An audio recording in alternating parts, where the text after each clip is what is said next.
Hello everyone and welcome back to Tone's Beatles channel. Lovely to have you here. Thanks for joining me for this video and I hope you're all doing well. Now from time to time on the channel I like to try something a little bit different just to see if it'll fly, if it's got legs, and I'm not sure whether this has got legs or not, but we'll find out in the next few days whether it has or it hasn't, and if it has it may become a regular feature on the channel. Now what we're going to be talking about are a couple of Beatles items that are a little bit odd, a little bit strange, a little bit weird. There's something not quite right with them. They've got a great big question mark over their heads. If records have got heads that can have a question mark, oh, you know what I mean. Anyway, so one of the items that we're going to look at is this album. It's called The Beatles Greatest Hits Live on Air 1963 to 1964, and this particular copy is a limited edition on brown vinyl, which was the reason why I bought it. Now there's something very wrong with this album, and well, there's something very wrong with my particular copy of this album, and I expect that there are others out there that are the same, but we'll come to that in a few minutes. But first we're going to talk about this single, Paul McCartney's Once Upon a Long Ago from 1987, and here's a copy of my original single from 1987, and here's a copy of the same single from the Paul McCartney 7-inch singles crate.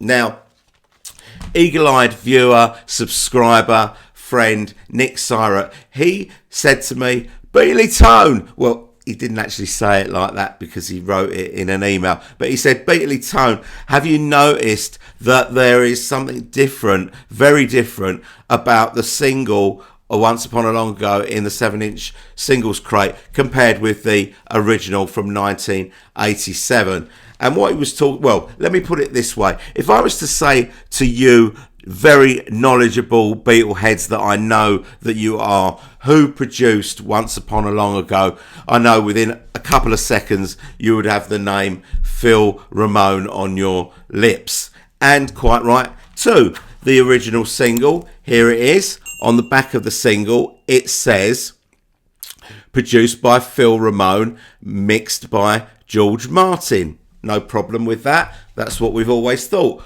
But on the new single, it says this, just produced by George Martin. Now why? Why has Phil Ramone lost his production credit?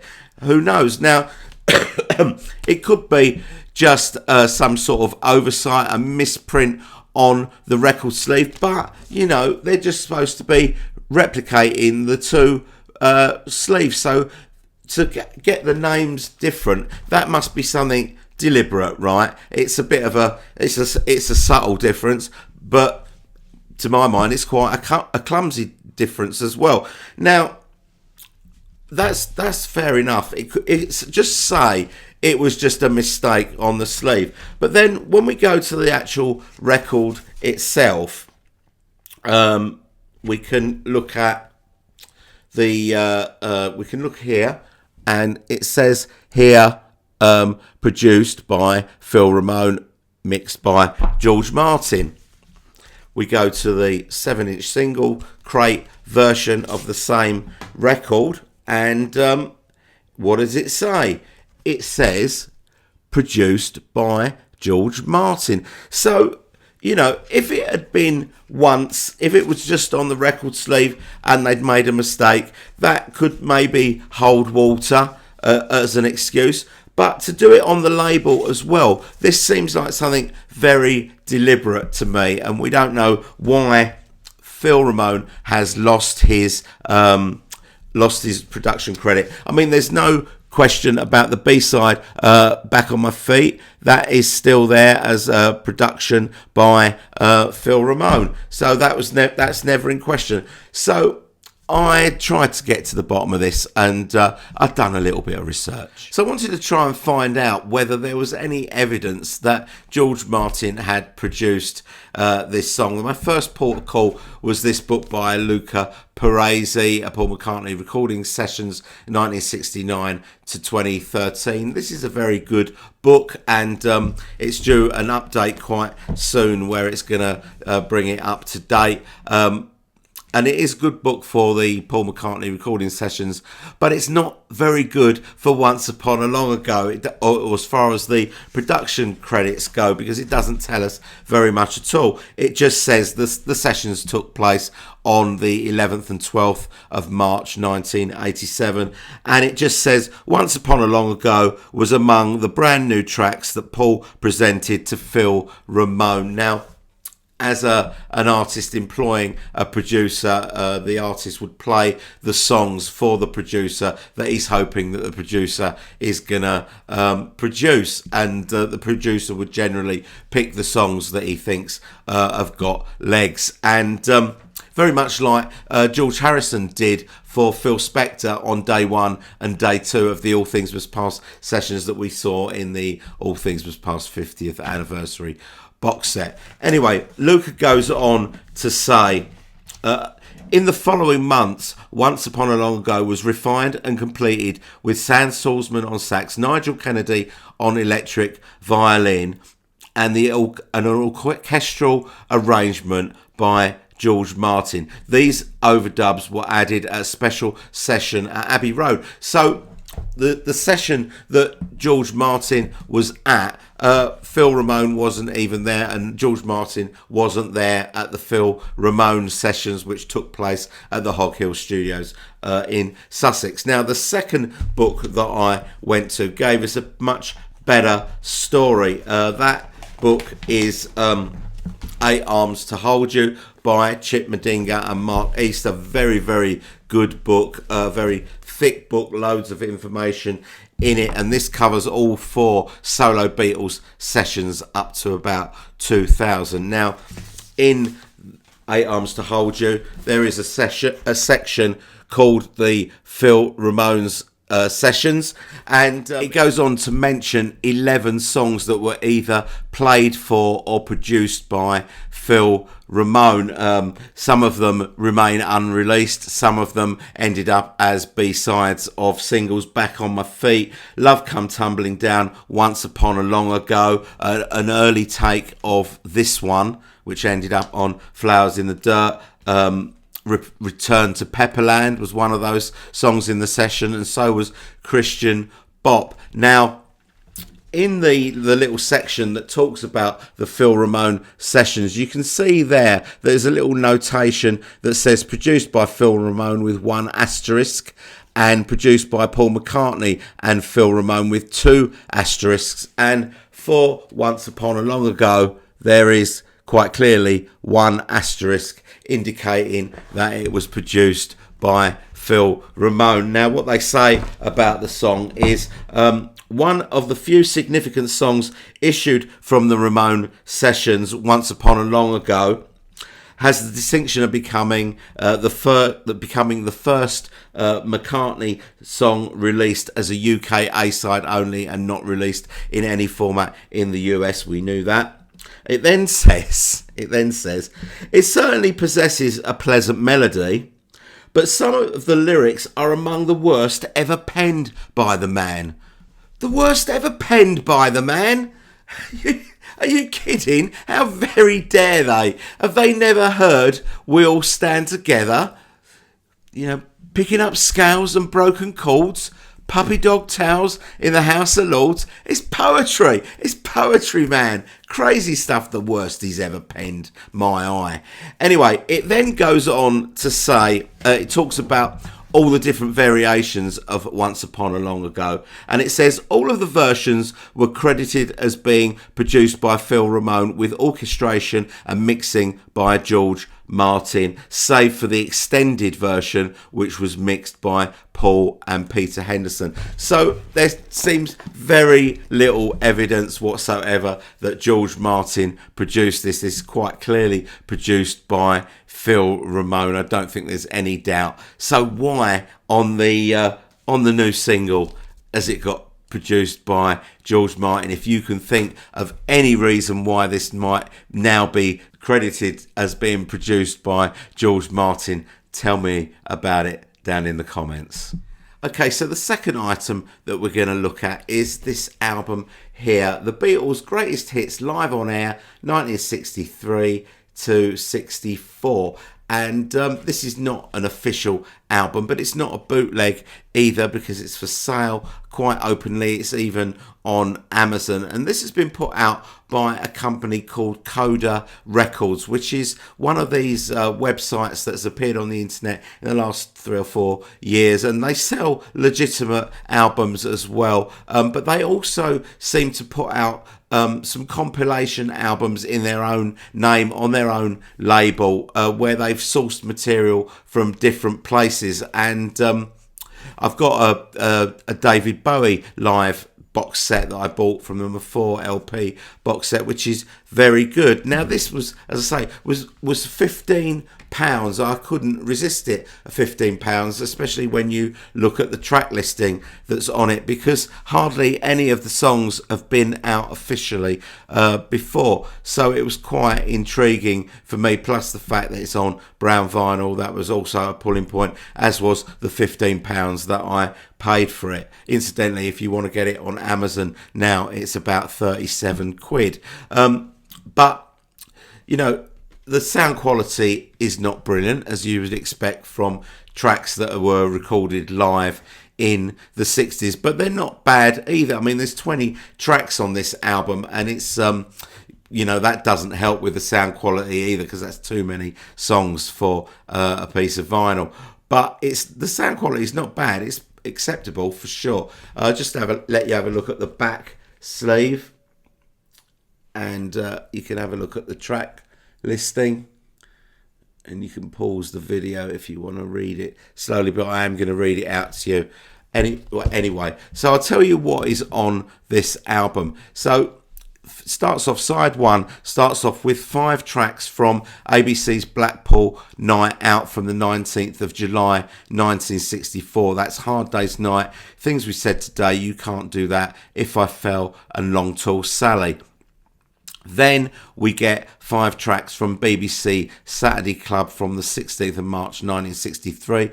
That's I Saw Her Standing There, Misery, I'm Talking About You, which I think was on the On Air, the BBC, the second one that they put out live at the BBC, second LP on air. Please Please Me, and Hippie Hippie Shake. Now side 2 starts off with I'll Get You from the London Palladium, 13th of October 1963. That was on Anthology 1. Then we get what I think is the full Ed Sullivan Miami show from the 16th of February. That's From Me to You, This Boy, All My Loving, I Want to Hold Your Hand, and She Loves You. Then we get Till There Was You from the New York Ed Sullivan show, 9th of February 1964. That was the first one. Then we get 2 tracks live in Melbourne, Australia. That is Can't Buy Me Love and Twist and Shout. And then the final track is Too Much Monkey Business, which I think was on the first Beatles live at the BBC, but quite oddly they put it on the sleeve as a bonus track. They call it a bonus track with an asterisk there, and I'm not sure what they mean by bonus tracks. Bonus track usually is where an album's been out in a previous format and they're giving you something extra, but as far as I'm concerned, it's just track 10. It's just an extra track on the album. So yeah, quite a good album on the face of it. It looks quite nice. It comes in this sort of a polythene or plastic inner sleeve, and it's on brown vinyl, and you can see the Coda Records label there. Looks quite nice. And now I'm going to let you have a little listen to it. The first thing you're going to notice is how warped the record is, and the first song that you're going to hear is A Hard Day's Night from the ABC Blackpool Night Out in 1963.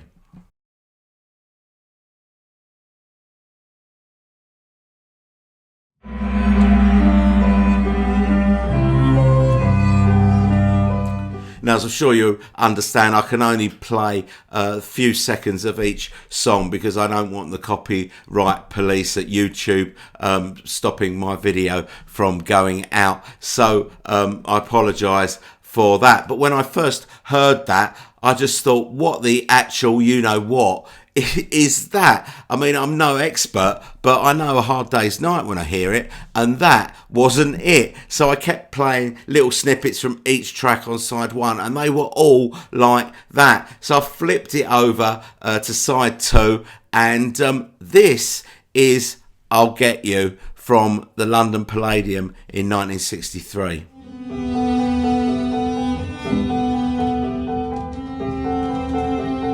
Not so much oh yeah, more like oh no, oh no. So I continued. What you really want to hear though is Can't Buy Me Love from Melbourne, Australia from June 1964. I know you want to hear it.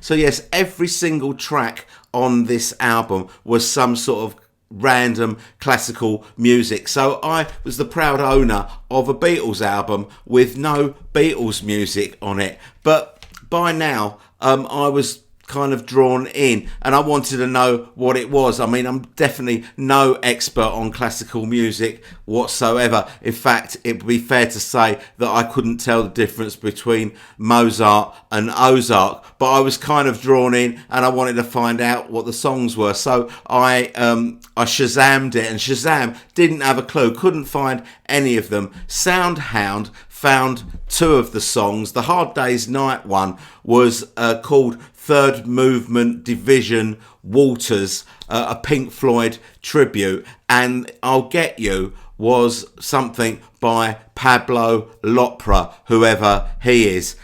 So that was what I'd ended up with. So obviously I didn't want this record, so I emailed Cobra Records and said, you've sent me a Beatles record that is just full of classical music. You've sent me a Beatles record with no Beatles music on it whatsoever. And they said, no worries, we'll send you a new one. So they were very good at Cobra Records. They did send me a new one a few days later, and they didn't even want me to send the old one back. So I'm now the proud owner of two of these albums, and the new album was in fact the Beatles playing live. So I did in the end get the album that I ordered. But if you remember when I was reading out the tracks, do you remember me telling you about this funny bonus track, Too Much Monkey Business, and me querying why it was a bonus track?